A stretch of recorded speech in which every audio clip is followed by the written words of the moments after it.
Welcome to DC. And here it comes. Swing and a miss. And a World Series Game 7 winning Curly W is in the books. Dagger! It's 1974. The Washington Capitals are the 2018 Stanley Cup champions. Don't like that. I like that. You gotta like that, right?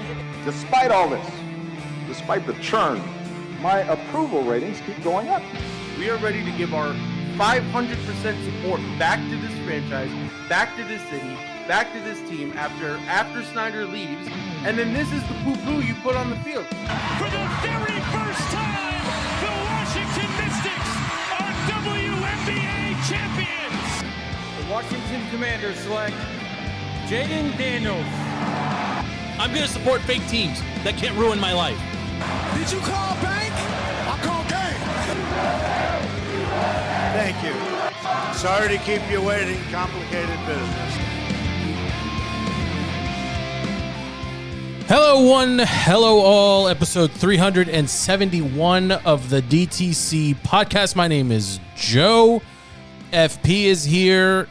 Dala is here. The NFL season has officially ended, boys. Welcome to the offseason.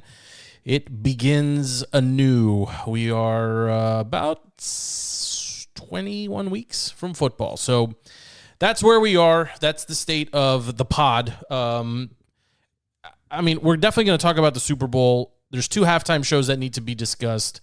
There is a coach that accepted a job during a post-game interview after just winning the Super Bowl. I thought that was interested to get your thoughts on that as well.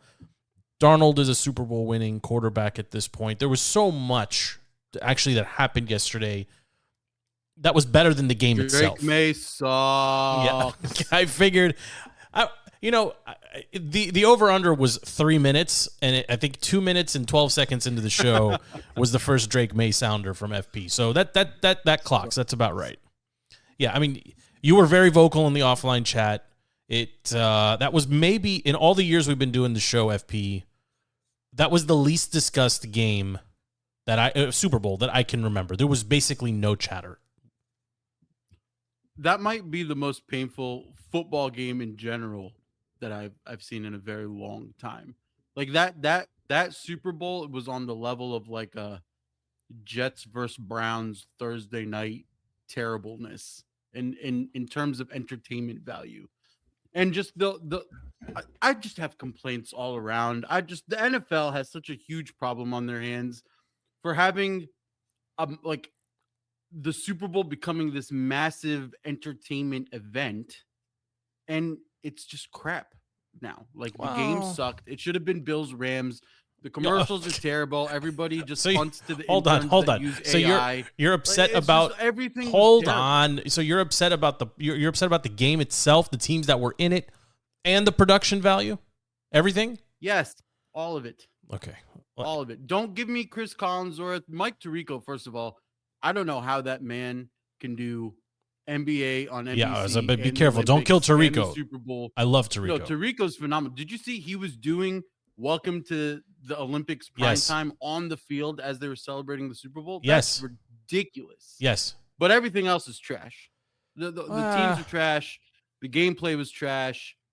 Well, okay. We can discuss the football of it, but there was a lot of musical performances. The Super Bowl used to be like this big like event, and I remember being like riding on like a 9 or a 10 in terms of like excitement and paying attention and things to do and things to discuss. Maybe it's just because I'm old, but I was sitting there yesterday. First of all, the Super Bowl needs to start at 3:00. Starting at 6:30 is ridiculous. If you're going to make like this whole spectacle out of it, there's no reason for us to all be tired today. And we didn't get anything out of yesterday. I can't say I disagree with much with what you just said. I will challenge you on a couple things, but Andy, what was your, I guess are you as down as FP is? I mean, he's not feeling great. Yeah, the game was pretty awful. Thanks for clearing your throat in our ears, by the way. That's great. Thanks. That was an emphasis. Yeah. He's just like, I'm here. Andy. Yeah. Andy's here. Okay. Yeah, the game sucked, right? Nobody's going to disagree with that. Commercials, maybe one, That A was couple. good. 2, 3, no chance. 2 commercials Sure. tops was watchable. I thought that the halftime show was going to be somewhat decent going into the Super Bowl. I was optimistic, to be honest with you, because I like Bad Bunny. I thought he's a good performer. It's Bad Bunny. Halftime Bad show Bunny. was really bad.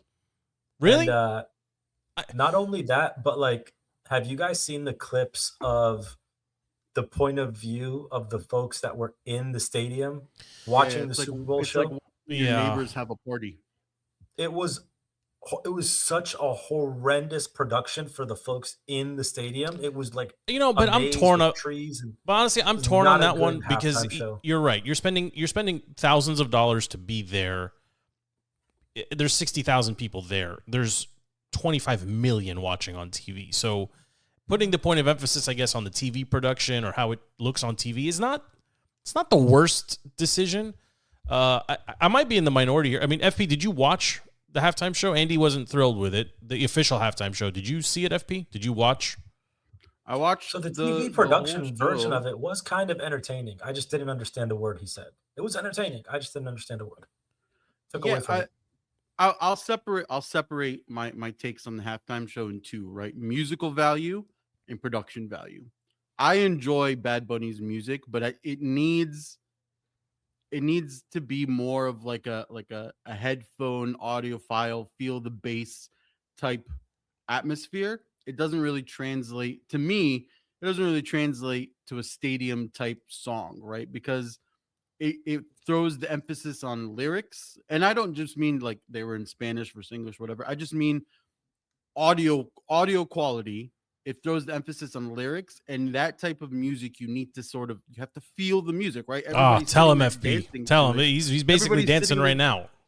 No, I'm saying like everybody's sitting there in the stadium dancing and vibing, which is great. But then you get into what Andy's saying, like the people that get to feel the music couldn't see what was happening, and Sure. the people that could see that what was happening couldn't feel the music. You need to find a balance between the two. I think from the TV's aspect, the production value was maybe one of the better ones we've seen for the halftime show. That was an extensive set, and the sugar canes and the Huge whatever, set, like and yes. dropping through and the cutover scenes and all like that was really good production value. Listen, at the end of the day, the message that he did, it wasn't political, it was more focused on unity, and I'm all for that, right? Give me the unity part of it and all of that. That's a good message. And he had like a little on the nose stuff with the political, but every artist with a platform, they're all going to have does it. that. Absolutely. So, Sure. yeah. We see that at every award show too. So I might be in the minority here. I didn't mind the halftime show. I think a lot of people got in their feelings, about the threat of him wearing a dress, or he's going to perform the whole thing in Spanish, which obviously he did. I mean, he is Puerto Rican, right? I mean, he is an American, and I want to make that very clear. However, the music is not synonymous with football. That's kind of where I felt. Like if this was like maybe World Cup, like you wouldn't do this for a hockey match, right? Or like you wouldn't do this to open the Stanley Cup Finals. Like you wouldn't do that, right? So I think that's a reasonable criticism. I also watched. I don't know if you guys did either of you check out the Turning Point Kid Rock halftime show? I saw Instagram recaps of it, and that had zero production value.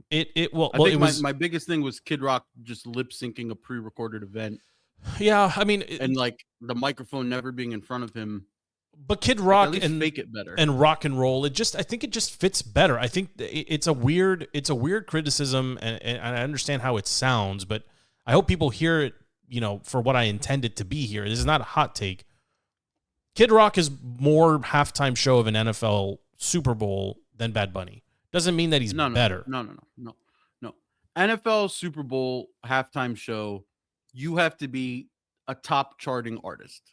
Kid Rock has never been a top charting artist. I didn't say Kid Rock. I didn't say him specifically, but like there are like the Maroon 5 halftime show was a great halftime show. Like there are other rock acts that have done halftime shows that have been great.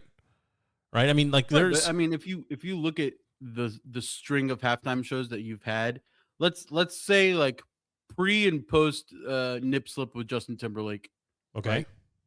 Pre that moment they were trying to like liven it up and cater to the youth. and you had like Black Eyed Peas, you had Justin Timberlake, you had Beyonce, you had like Destiny's Child, you had all of these people, and you go all the way back, Prince, amazing. Go even further back, you have Michael Jackson original. starting it in '93. Sure. All amazing shows. Nip slip happens, NFL overcorrects, and then you got a string of old sleepy rock very bands. old school rock. Yeah. I'm with you. Super Bowl shows, and I think yes, it shifted, and then that. Well, we've had good ones. My point, FP, is we've had good ones. Maroon 5 was a good halftime show. What's his face? Not Gambino. What's the not the Weeknd? What the Kendrick Lamar? And you had no. Bruno Kendrick Mars, Lamar was actually one of the worst in my opinion.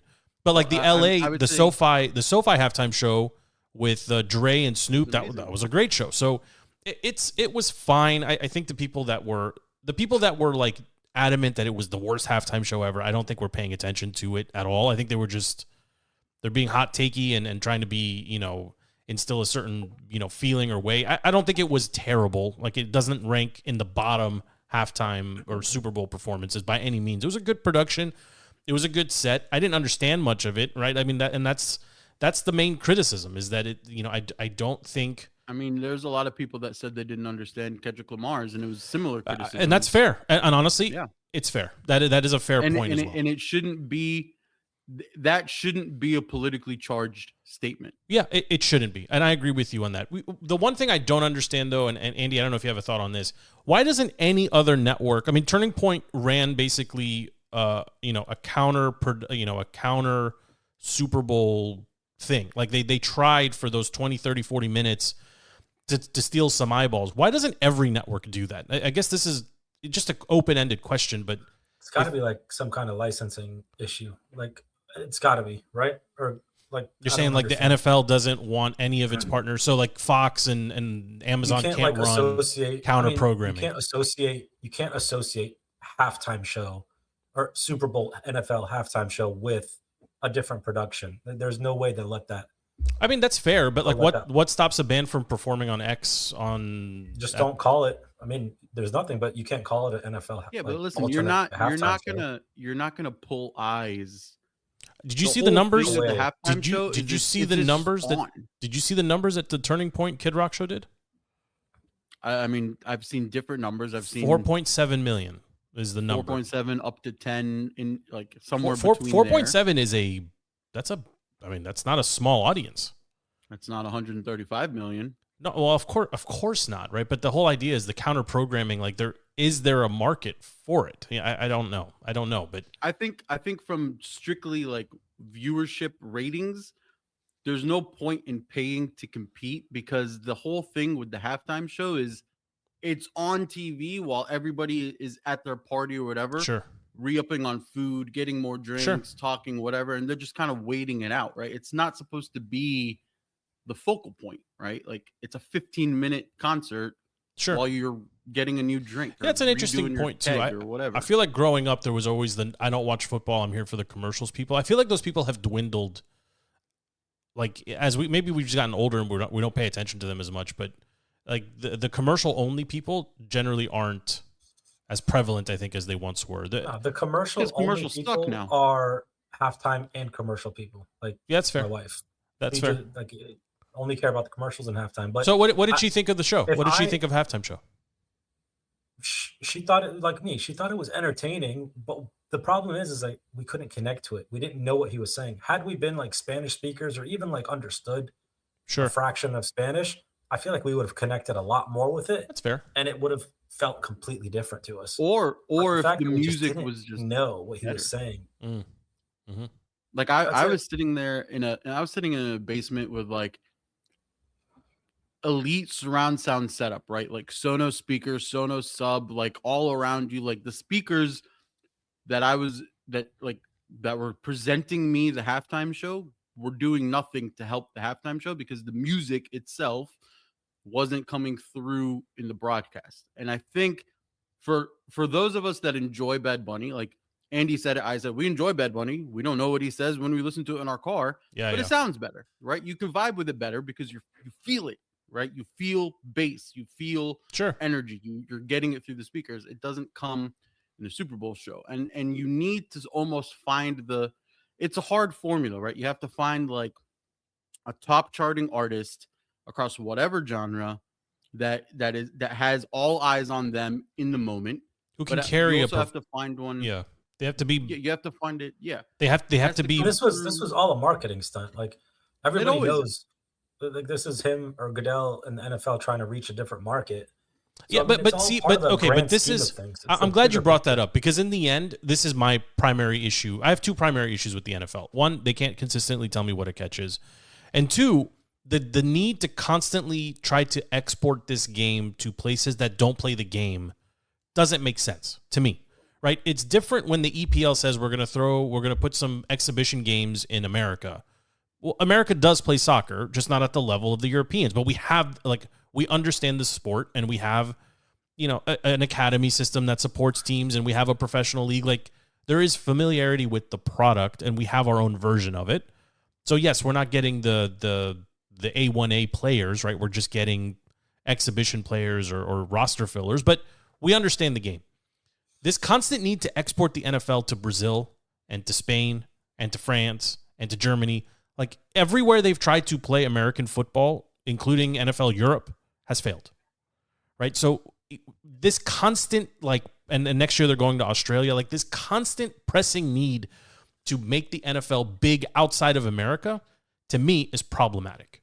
Right? So if you're from Latin America and you enjoyed Bad Bunny's halftime performance, it's great. You can only buy a ticket to one game next season if it's playing near you, right? They've tapped out. They've reached their money cap here in America. Like Do you really believe that though? Do you think that's true, Andy? Do you think that they've oversaturated the United States football consumer? I really do. They put what's interesting, the NFL Combine on primetime TV. Anything NFL. There is a prime time slot. Honestly, I didn't think of that, but you're 100% right. Everything is monetized, everything is sponsored. What else? Yeah, what else? Yeah, even schedule releases now. Schedule releases. That's a great prime point. time. Okay, so do you think we will see a regression in popularity of the NFL if they keep on this path? Naturally oversaturation will water down your product. Like it's not as special if you're right. The NFL is a 17, 18, 19 week season. If it becomes a 30-week season, well, I'll just watch next week, right? Doesn't that mentality start to kick in at some point? There's too much of it. Yeah, I doubt they're ever going to get to that.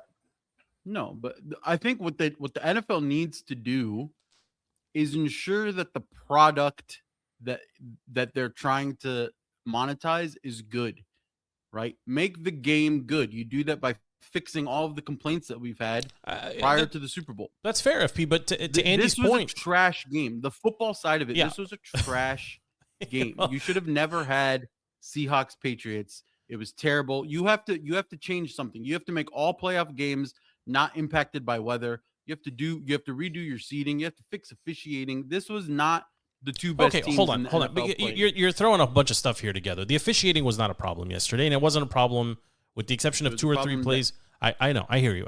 I'm saying, but last night during the Super Bowl, the officiating was not a problem. Okay, the idea of fair weather games or everything has to play in the dome, I personally would vote against that. I think there should be an element of the elements, right? And certain cities, like Minnesota, should go back to playing outdoors, right? When their next stadium comes around in 25 years. I'm saying championship games should not be weather impacted. You should give it the same as the Super Bowl treatment. Super Bowl is never going to be weather impacted stadium. Your AFC and your NFC championship, but then you really not be weather impacted. But then you really diminish home field advantage, don't you? Like what you're gonna have three neutral sites host the three final games of the season, and So what are you playing for then? Home field advantage for everything else. You can fight for your bye week.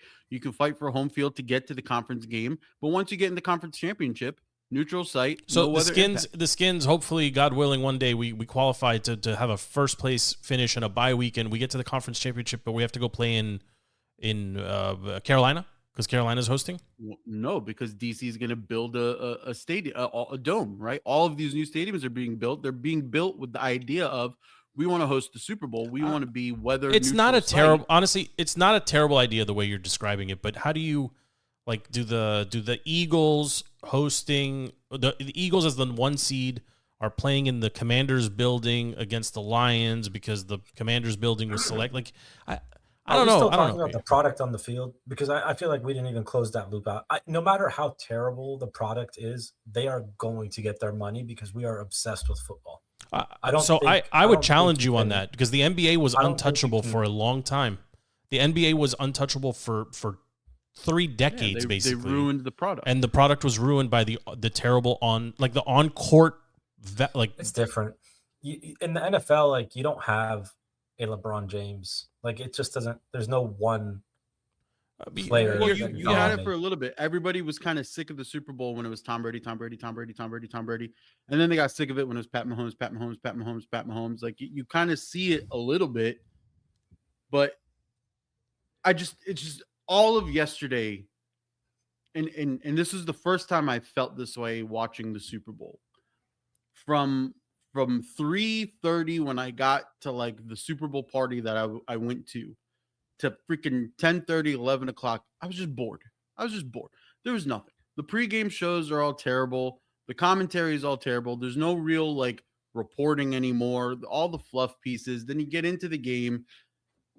It was just so lackluster. I know what you're saying. I get what you're saying. Being your ultimate product.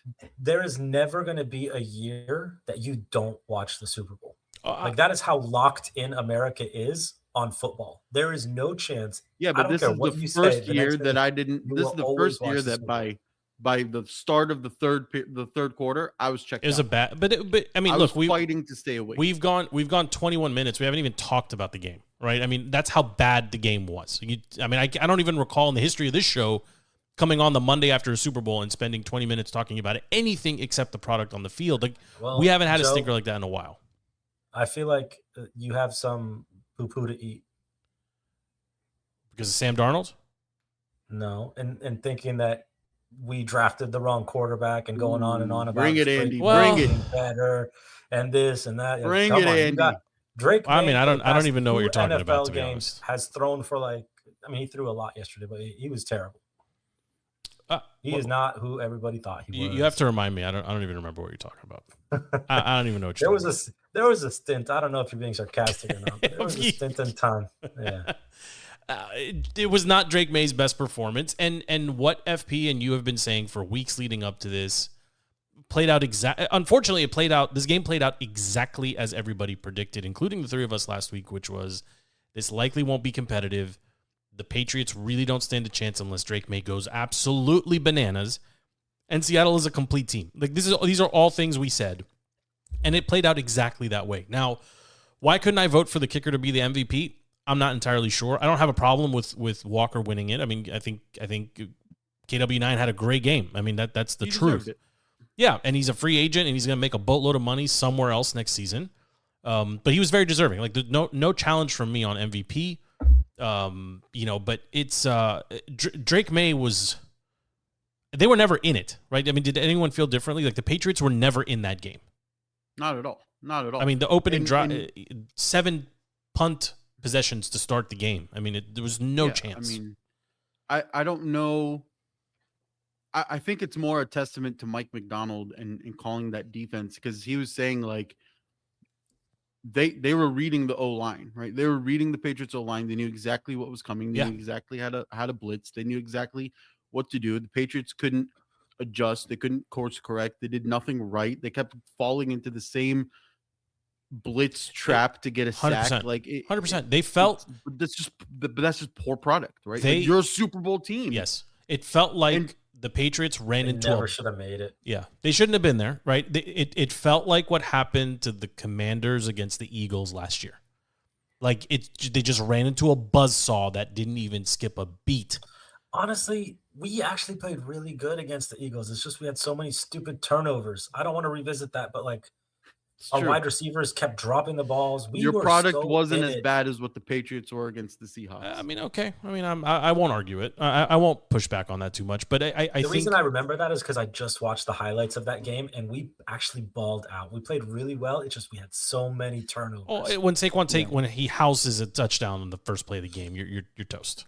I mean, you just deflating. Yeah, it's deflating. And I will say this too. Anybody that was complaining about Stafford winning the MVP, I don't want to hear it. He was you can't say anything anymore. He was the league I can't believe MVP. May was second. That's ridiculous. It's not. It's May being second. I think was unreasonable in my opinion. Right. I know I'm big on Drake May, but that was preposterous that he would be that close. It should have been Darnold, I think, maybe in a second. But Matt Stafford, I mean, what we saw yesterday, and I saw this stat, I'm going to share it with you in a second. What we saw on the field, the Seahawks defense, as Andy has been pointing out, basically for the 7-8 weeks to end the season, this is the Legion of Boom Part 2. This is the best defense in the league. They were cruise control. The only team that could have beat them throughout the, their playoff run would have been the Rams. I mean, and that is the truth. The 2-point conversion that wasn't, like literally decided home field. The rest is history. But anybody that's arguing about Matt Stafford and not being the unanimous MVP, he threw for 8 touchdowns and no interceptions with a total of 961 yards against the Seahawks defense this season in 3 games. He's the MVP. He's the only one that was able to consistently go get points against this defense for the entire season. And he did it 3 different times. Absolutely. So, he is absolutely deserving of his flowers. And I love that he used the stage at the, was it the ESPYs, the NFL Awards, whatever. They don't do the ESPYs anymore. NFL Honors. Yeah, well, thank you. To basically say I'm coming back. And McVay was the first one to stand up and pull it out and basically yes, so we're going to do it. We're going to run it back. And on the opposite end of it, I mean, it's hard to cheer against Sam Darnold, boys. I don't know how you feel about Sam Darnold. I'm really happy for him. I mean, that's I think he did the unthinkable. Do you know how many teams he's played for? Off the top of your head? 5 teams. Can you name the 5 teams? Jets. Yes. Panthers. Yes. Niners. Yeah. Vikings. Yeah. Seahawks. Yeah. I forgot about the Niners, but he actually knew that stadium, and it was just interesting that it wasn't just a division rival, but he actually was in that stadium for a better part of a half a season. But it's always funny to me that because I always forget the Niners too, because everybody always in any interview for Darnold, they're like, how does it feel to be in your first Super Bowl? Or they always say first. And he's like, well, I've actually been here before. Yeah. With the Niners. Yes. I've been here before, so it's not my first. There was he always corrects him. Everybody forgets about it. Andy, did you see that the photo of him with his dad when he was 10 years old, literally, or 10 years ago when he was at the Super Bowl in the first Super Bowl that was hosted at Levi Stadium? This was the culmination of I mean, this is wild, and I'm actually really happy for him. I saw this too, and I'm going to share this. I'm just going to read it verbatim. But after Sam Darnold won his first NFL game as a Jet, did you see this today? I saw after this he quote, won his first game as a Jet, then head coach Todd Bowles said the following, trying to calm people down in New York. We won 1 game. I can tell you after about 100 more of them whether we have one or not. Right now, it's a little too early to know about Darnold.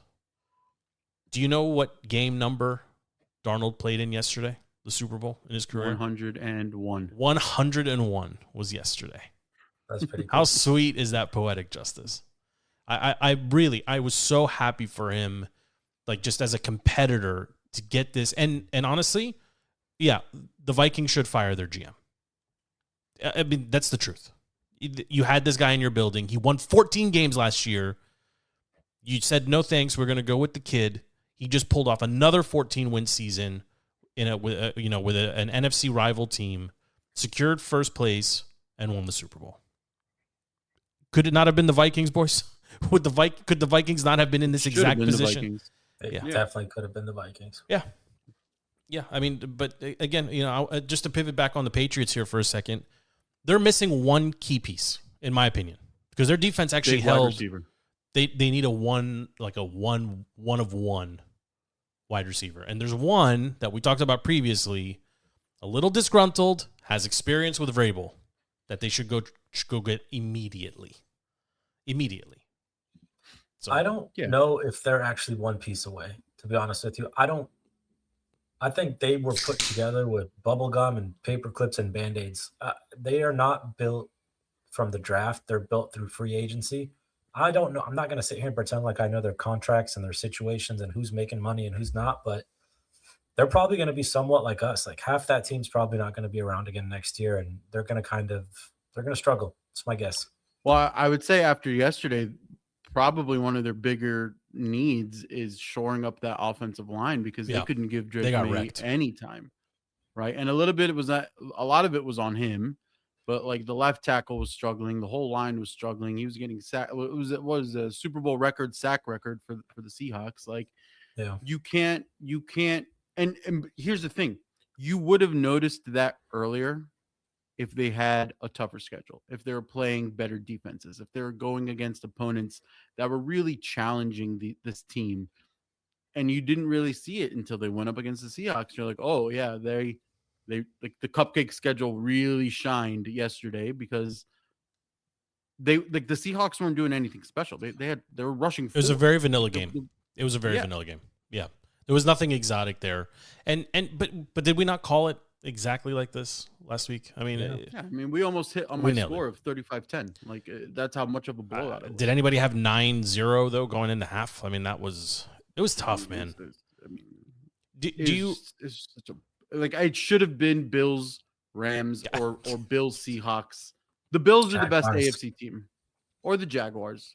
I would have loved to see but the Jags lost a heartbreaker to the Bills, and that was a good game. But yes, it was. Yep. You needed Josh Allen in that game. Like, I feel bad for Bills fans because this was it. You saying like star power or just? Well, yeah, I agree with you. Both. So what's interesting is nobody would argue against the Seahawks earning their spot as the NFC representative, right? I mean, is there another team that you would? Yeah, they were pretty dominant. Them and the Rams. The irony is you just named 3 teams or 2 teams that would have better represented the AFC, right? The Bills, the Jags. I would still stand by my comment from a month ago. I think you could have grabbed the Bengals off the bench, like literally from their beds 2 nights ago, and threw them in the Super Bowl, and they would have had a better shot. It would have been a more offensive explosion because they can do it. They can go get points against pretty much anyone. Now it's all revisionist, and it's how would you ever know that, right? But I mean, you could. That's just the reality. Like they're a better constructed team for. But if you're the competition committee, or if you're Roger Goodell and you're seeing how bad that game was, there's no way Roger Goodell Monday morning is happy with the football product that he saw, right? Even to the point where like the NBC cameras panned to Robert Kraft and he was yawning, and his team's in the Super Bowl. Like, come on. I mean, he's 90, but you have to revisit so much in the offseason. But FP, you can't penalize them for playing the teams on their schedule, right? I mean, you can't penalize them for. But I'm saying the NFL has to fix the problem where a team like but I'm saying, how do you fix it?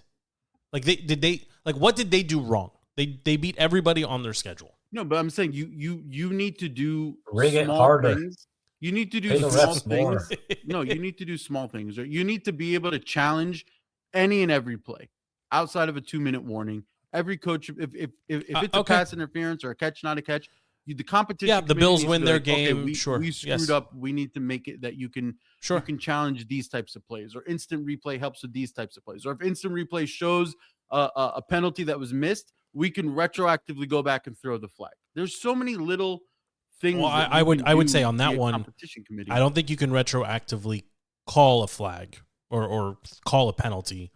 I think under review you can undo one that was poorly. I think they need to do it where if instant replay is trying to find where the ball was spotted or if it was a forward pass or whatever, and they missed like a face mask or something, they could be like, actually, you know what? Flag, there was a face mask on this one. Right? That's a tough precedent, man. It's tough, but I mean, I think the UFL is already doing that, right? We take our cues from the UFL now, FB? No, but I'm saying this? You essentially have like a dev environment where you can see how it's working, and then the competition. Okay, well, they stole the stupid kickoff from the UFL, and it's ugh. But you have to fix something. You can't do that. You can't go into next season and it'd be the same controversy all of playoffs, and then you're opening the door. Game. You're opening the door to people challenging that the refs are tinkering with the game, and because the Patriots. Can you prove they're not? No, you can't.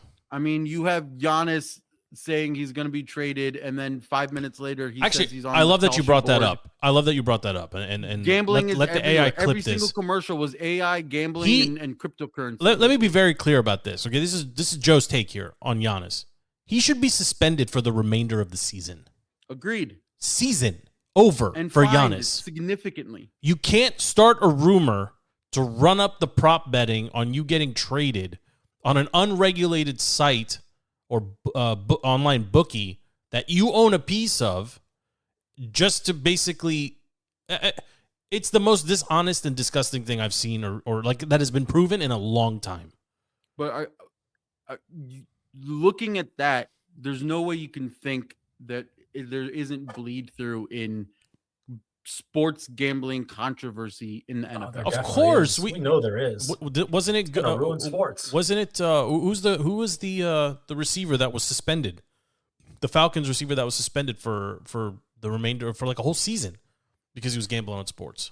Who am I thinking of? Oh, I remember who you're talking about. He ended up on the Little guy. Titans. He's a little guy. Yeah. Godwin? No, it wasn't Godwin. No. I was going to say Godwin, but that wasn't right. He was a Falcon, and then he got... Paul, everybody, you drafted him on your fantasy team this year, Paul. I forget his name. I could look it up. He was definitely a Falcon, right? Falcon. Yeah, he was. Receiver. Paul drafted him. I want to say it was Godwin. I don't know if it was or not. It wasn't Godwin. Calvin Ridley.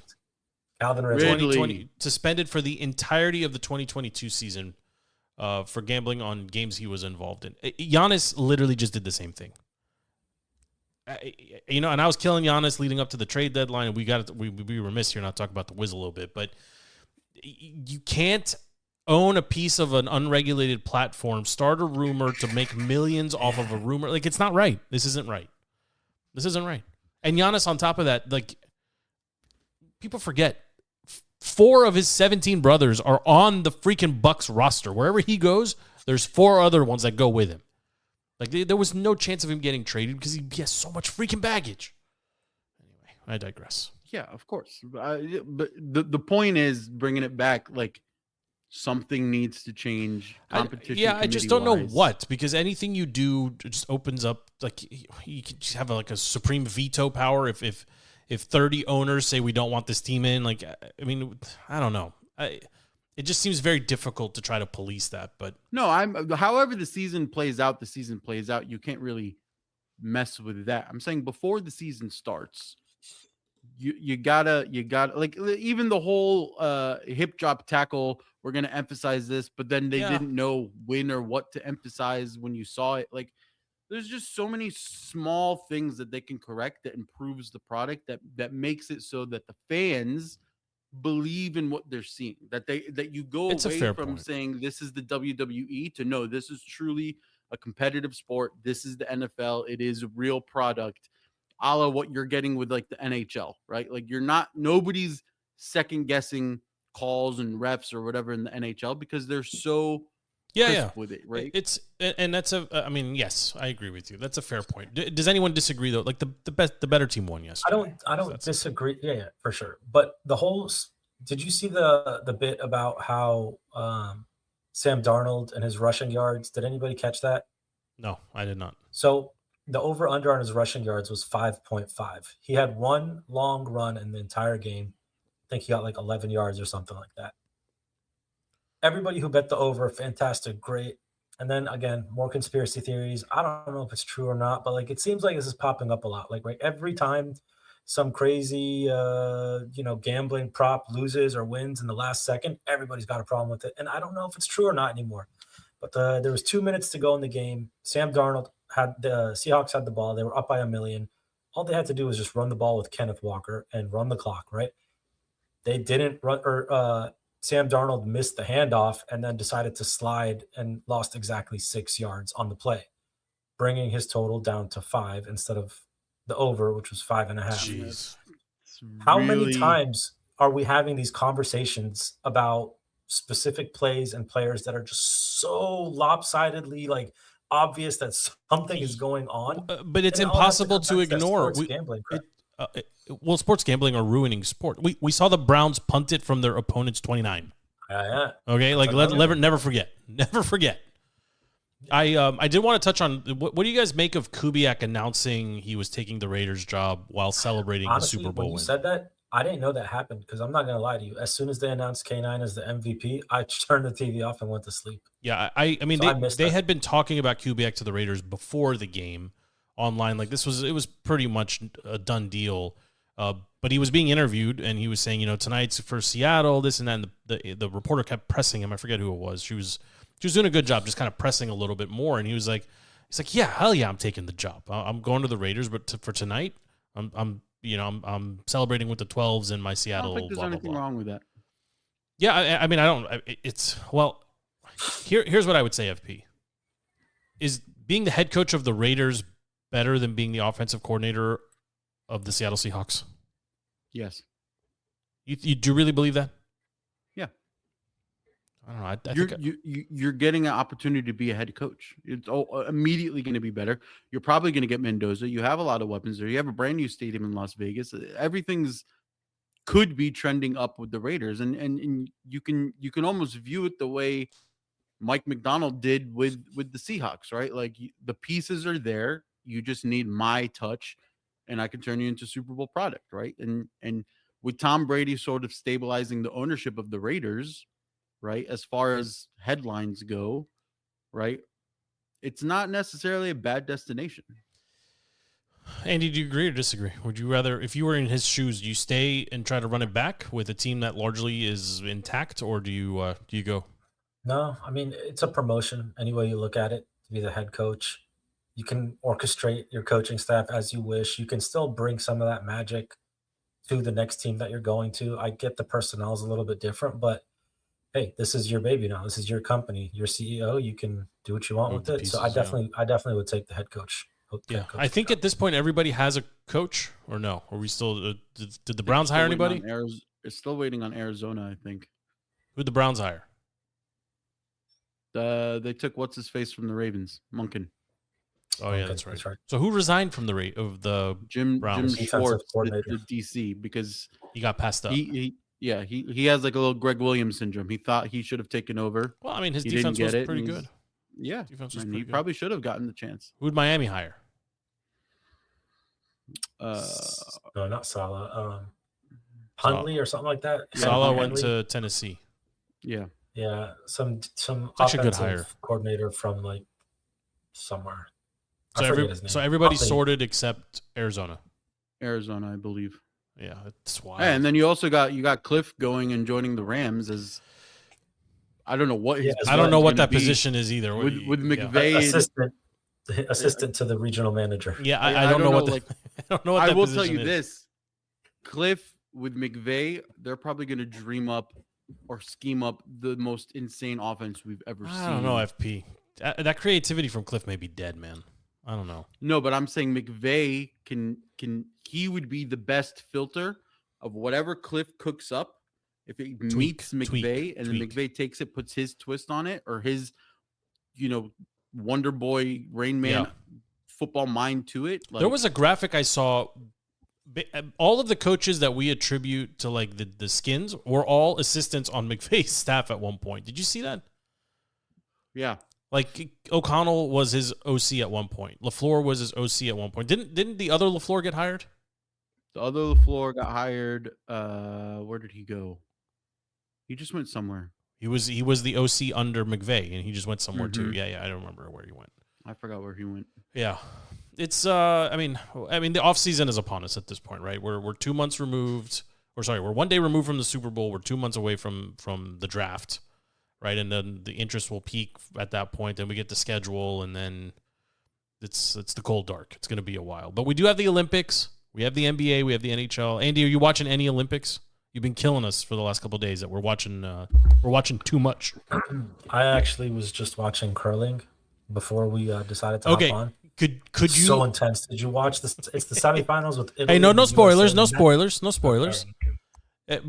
Could you be a curler? Could you be an Olympic curler? I'm convinced I could be a curler. I think everybody can be a curler. I feel like I could be. I played enough basketball at Spider Kelly's or whatever in my Arlington days. I could do that. Is there an easier sport to gain entry into the Olympics than curling? Summer Olympics 4 years ago or 2 years ago, breakdancing. Apparently, you don't have to know how to apparently you don't breakdance. have that's, so good. That's a good pull. I was gonna say that the Summer Olympics also have speed walking, which I feel like literally everyone can speed walk. I mean, all I would do is ask for Taco Bell before, and then the diarrhea, turbo. Tell me where the porta potty is, and launch it. How do you regulate speed walking versus jogging? Like, how do you do that? Like, anyway, yeah. I don't know. The Olympics. I mean, can we talk? I do want to talk about the Wiz and the trade that they pulled off at the deadline, but Lindsey Vonn. I want to touch on this. Brutal. Let's talk about the injury. It's tough. It's clearly the end. She's 41 years old. She wasn't supposed to be in these Olympics, in these Winter Olympics. She's there. She qualified. So you can't take that from her. But she was out there. But she was out there with a ruptured ACL. So like, it's not like she was 100%. She went out there anyway. What do you make of that, FP? I think there's a lot of Olympic athletes that have gone out and played on like weaker ligaments. I don't think any of them have done it as fresh as what Lindsay. Yeah, she didn't have her an injury was. Yeah, she didn't have her an ACL. turnaround time. Yeah. Was ridiculous, to the point where the week prior, building up to it, we were all talking about like she's got huge cojones and she's like more grit than like all of the professional male athletes out there, because she's like, no, I can still do it, and she was ready to go sacrifice it all. And the Olympics is what if you're going to sacrifice for something, sacrifice for the Olympics. But she didn't need to do it. She's 41. She She's didn't her need fifth to do it. Olympics. Yeah. And she already has the accolades and the medals and everything. Like, but I get it from like a competitor standpoint why she did it. But it's the people around her that are like, you might want to take a beat on it. It's still really fresh. My take on this is that it's I don't know what the like right term is, but it's somebody who doesn't really know when to quit. I know she earned a spot. She's one of the all-time greats, right? But like, you just have to like know, like, I'm just grasping. I want to be the best and the best. Like, I feel like she should have just hung it up. I don't know what the right word is, but I feel like what makes you but that kind of insanity is what gets you to the place where you're an Olympic athlete. I'm with you, Andy, on this. Like, somebody in her entourage, in her family, somebody must have sat her down and said, look, you can do this, but you shouldn't. Right? Like, is that and then when you pop your ACL, like, you're okay, like, you can do this, but you shouldn't. I mean, that's really what this comes down to. And to see her laid up on the side of a mountain and send the helicopter and like, yeah, I mean, it was heartbreaking. She's gonna move. Like, I mean, like, a recovery from an injury like that at 41 is a years long process. Right? She's not 21. Like, and the reality is, the most she could have done was add another medal to a very illustrious, hardware cabinet. Like, she's already got golds. She's got everything. I feel this is like somebody who just didn't want to accept that, like, everything that her life has revolved around for the past 30 years. Yes.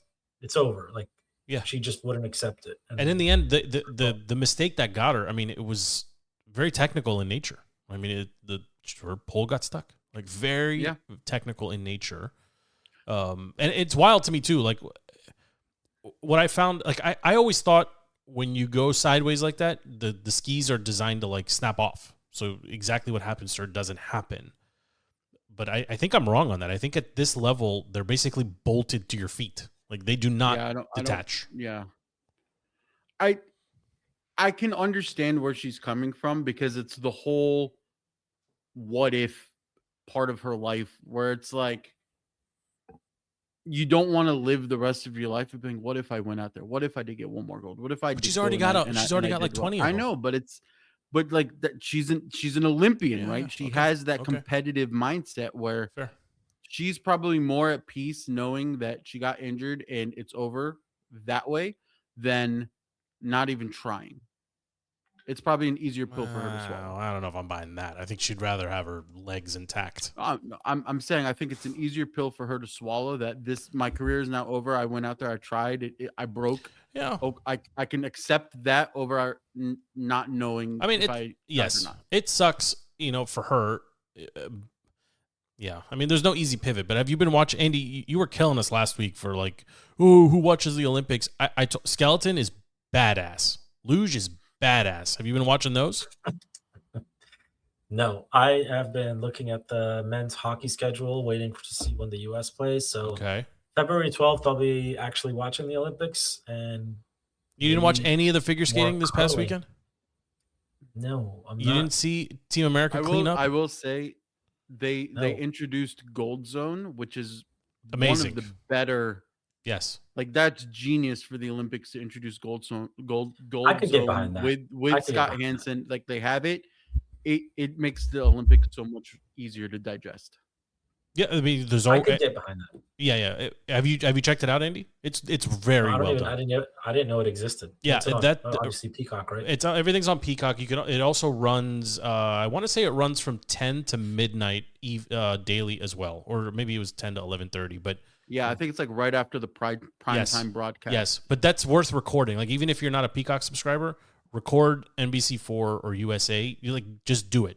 Hansen does a very good job with that. Of course he does. Hansen is freaking. Yeah, I'll take a look. Yeah. But no, I'm surprised that how much have ABC you guys and watched already? ESPN are letting him do it for NBC though. Why? Well, didn't ABC bought or ESPN bought NFL NFL Network. Yes. NFL Network owns Red Zone, which in Ah. theory they own Hansen. So for them to rebrand That's Gold interesting. Zone and pull Hansen, I'm surprised that's allowed. I mean, maybe it's in partnership with. I don't know. I'd have to look into that one. That's interesting. I mean, listen, Peacock is on a little bit of a heater right now. I mean, the Super Bowl product was terrible, but it looked glorious in 4K. The 4K looked good. Looked great. Oh, and actually, I wanted to touch on this too. Charlie Puth did a phenomenal job with Love Charlie Puth. Charlie. I mean, I love it. I love his social media stuff where he's always just posting about music. There's nothing but like music and music history and music theory. He's coming to Eagle Bank this year. We should go. It'll be a great show. I could do that. But I thought his rendition was or his performance was amazing. The flyover was perfect, and the fighter pilots with the fist bump, Fist bump. Yeah. perfect. I thought that was really well done. I mean, NBC, yeah, and the Olympics are proven to be high quality production as well. I'm looking at my show sheet here. You guys want to talk about Andy and use of a soap bar versus body gel, or do you want to talk about? You want to talk about what the Wiz pulled off at the end of the trade deadline? I want to talk Wiz because Andy, I think, is the only person I've seen that's super negative on the AD trade. Which is wild because I think you were expecting me to be super negative about the AD trade. Yeah, if anyone was going to be negative, I would imagine it would be you. All right, Andy. I'm negative about on every trade, I'm by the negative way. on AD. Like I just don't like him. I think he is I don't want to say like a cancer, but he's not available to play ever. He demands so much money.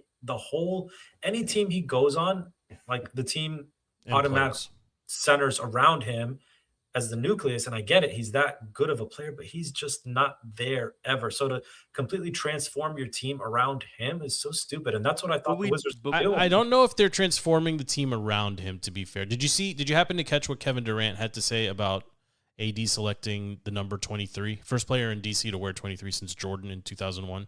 Did you see Kevin Durant's comments? FP, did you see his comments? No. He said you should really wear 16, not 23. And of course, AD took the bait. He's like, why? He's like, because that's the average amount of games you play in a season. So it's pretty freaking on the nose from Kevin Durant. Also, not the burner account. It was a real Kevin Durant account. I would only challenge you on this, Andy. Organizationally, I get it. If this was a video game, it is. If you fired up 2K26 right now and did a roster update, the Wiz as constructed, if you simmed 10 seasons, make the playoffs in 9 of those 10. With the current starting lineup of healthy Trae Young, healthy Trae Johnson, anybody you want in the 3, probably Keyshawn George, in my opinion. And then Sar at the 4 and AD at the 5 with Bub and Bilal and potentially D'Angelo if he ever comes to DC. It looks like they're going to buy him out. You've got like 5, 6, 7 pieces here that are more than serviceable. I mean, they are good. That's and not 2 even All-Stars. factoring in if you draft a blue chip true All-Star in the draft. 100%. Like they've got some very nice pieces here, and the combination of Trae and AD should work. It just should work.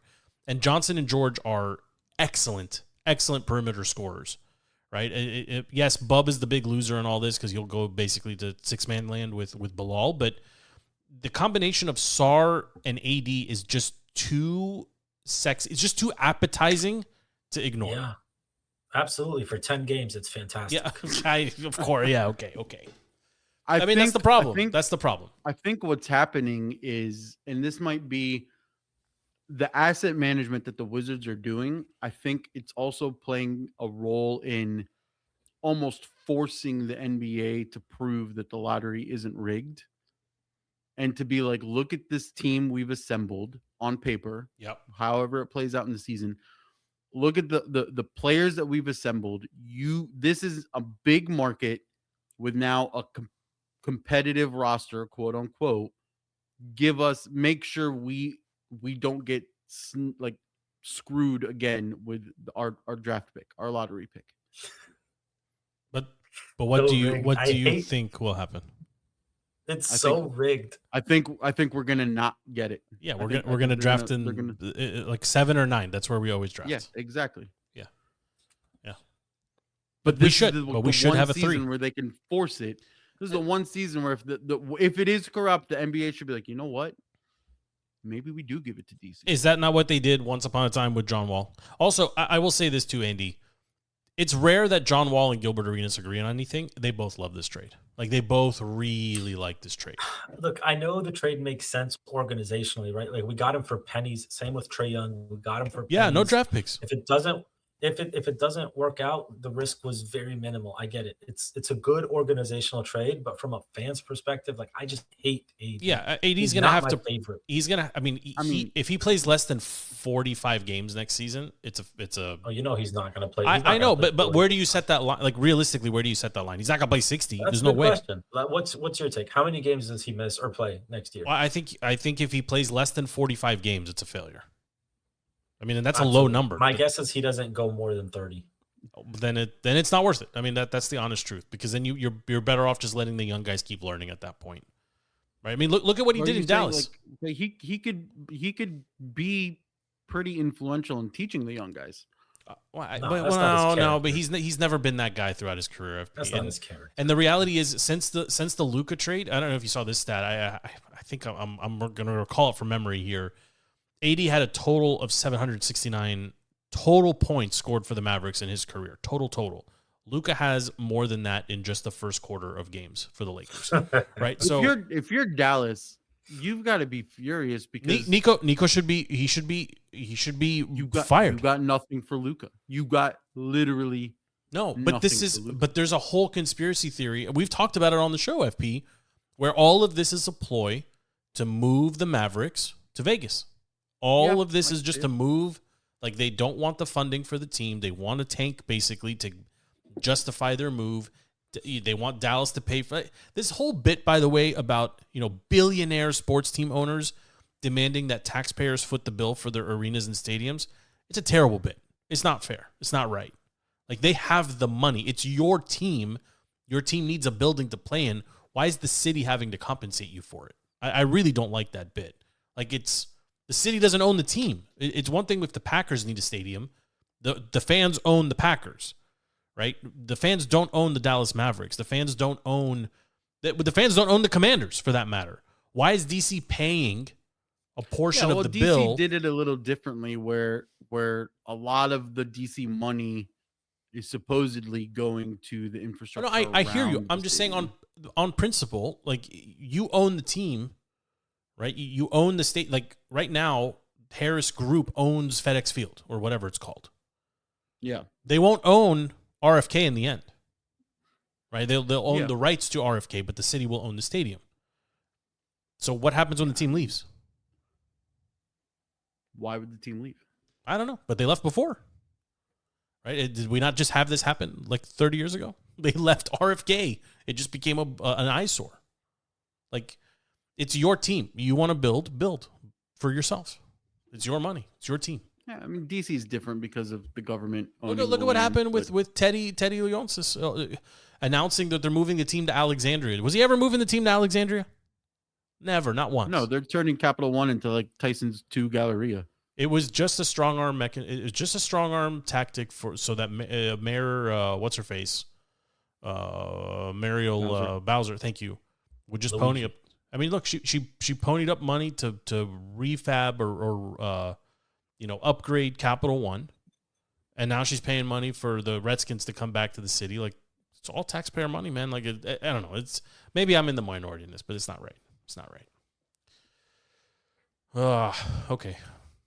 There was a couple other NBA moves. Did anything of note that you guys want to talk about at the trade deadline? Matt was all set. Matt was set that Giannis was going to. He was certain Giannis was going to Golden State. I'm happy that didn't We need happen. to get. Why isn't Matt here to talk NBA? I can't. Nobody wants to step to the king. I can't answer that question. But that's the truth. That's the truth. I've offered for the better part of a week and a half now. Anytime, anywhere. I'm ready. I'm ready for. I don't even need to prep. Has anybody taken me up on it? Nobody. We need Peter. We need 20. We need Matt. We need all those folks. Peter and Matt. They watch the NBA. Razzle. We all grew up watching the NBA. You shouldn't need to prep for this conversation. No, Michael Jordan's the best. That's your call out. Call them out like they do in WWE. Get your mind. I'm a kind of promo. Yeah. Listen here, brother. Listen here, brother. You bring that weak MJ is the best, but I can't prove it. Nonsense to the pod. I'll make you eat your words. We had a pretty clip it. Dang it, Paul. That was perfect. That was perfect, Paul. We had a pretty good debate with Peter and 20 offline in person.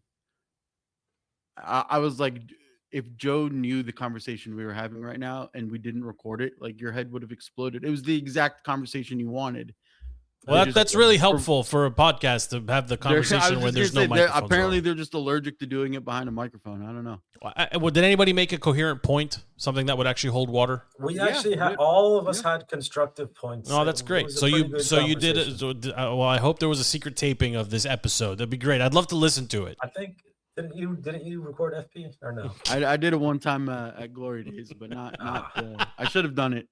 Listen, I stated my case openly, and I will defend it forever. Matt came in, for those that don't have the context, and this is why I've been calling him out now for the week and a half. Him and Razzle and anybody else that wants to make this ridiculous argument on the heels of the Giannis is going to Steph or going to Golden State Warriors argument, right, to the Warriors.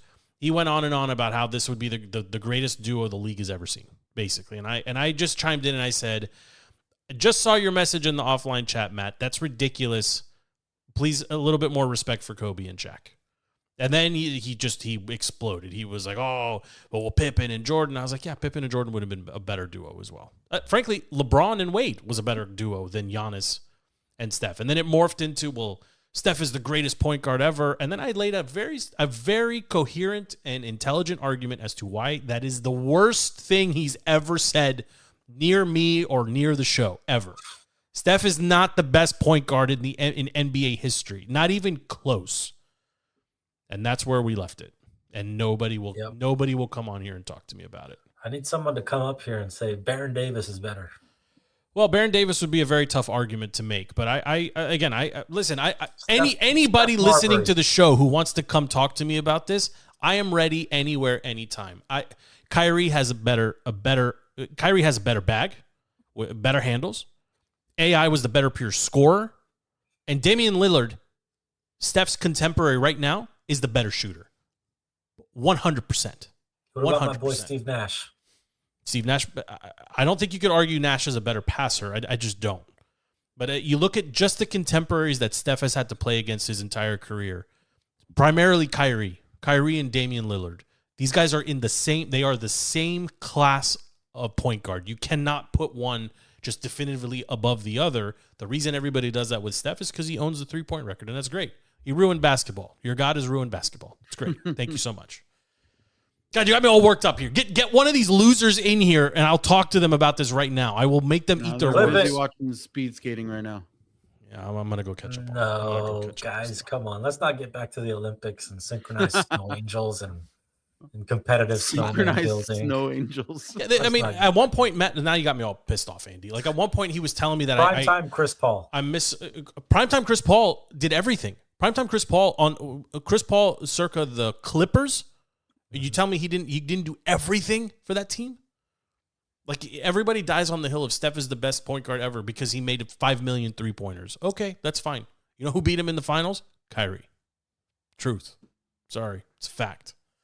Oh, Michael Jordan. It's the same. It's the same with the losers that are just going to carry water from Michael. Michael Jordan was the best. Yeah, he beat up on Nick Anderson 40 times a year and Sam Cassell.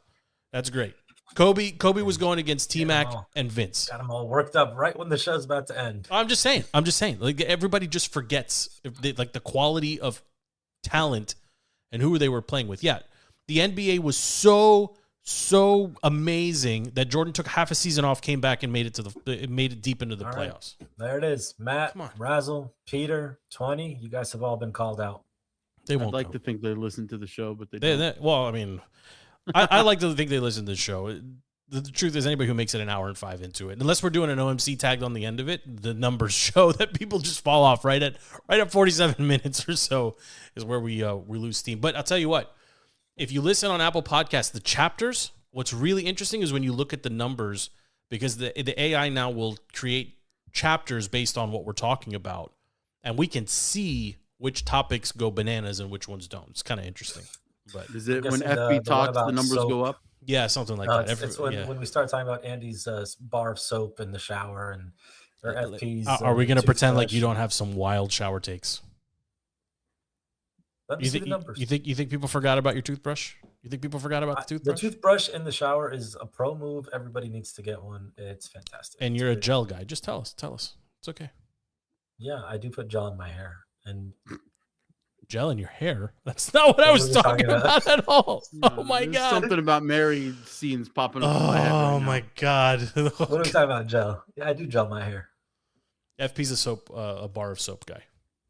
Yeah, he washes bar his soap face and a with the loofah, same baby. bar of soap that he does his ass crack with. And bar of soap. The bar of soap doesn't touch me. It touches the loofah. Also, soap is self-cleaning, just so we're clear. By definition. Especially if it's the antibacterial type. Are you a Dove guy or are you an Irish Spring? You look like an Irish Spring guy. I'm definitely Irish Spring. Irish Spring. Yeah, for sure he's Irish. Of course. You think he's spending more than $1 on a bar? The gold dial antibacterial is money. You're buying soap from the bottom shelf of the freaking grocery store? I'm gonna get you some soap, like alcohol, like top shelf soap versus bottom Andy, shelf. Like Andy alcohol? looks like he's like Dollar Store, Dollar General. He's a dial guy for sure. Dial. I get dial. I'm Harry's. I know. We just covered that you. I know. What are you, an Axe guy? No. Harry's. Well, Harry's is like it's like mid upper top shelf, I think, right?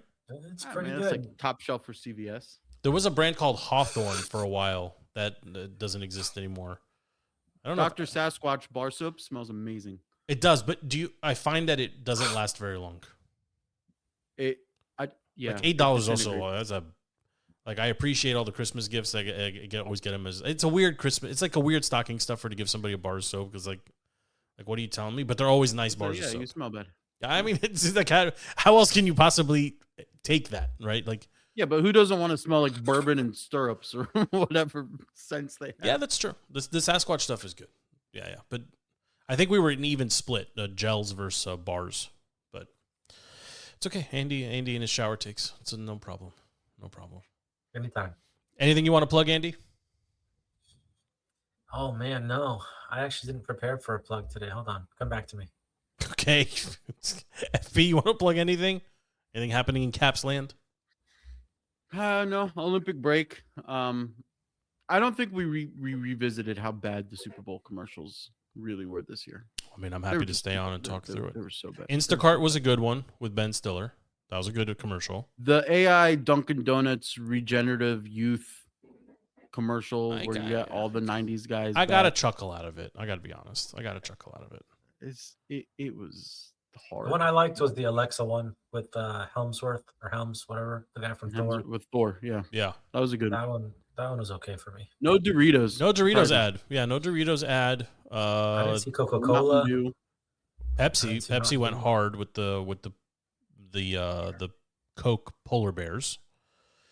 Yeah. Also, I'm kind of over the bit of advertising a movie and then telling me to go online to watch the trailer.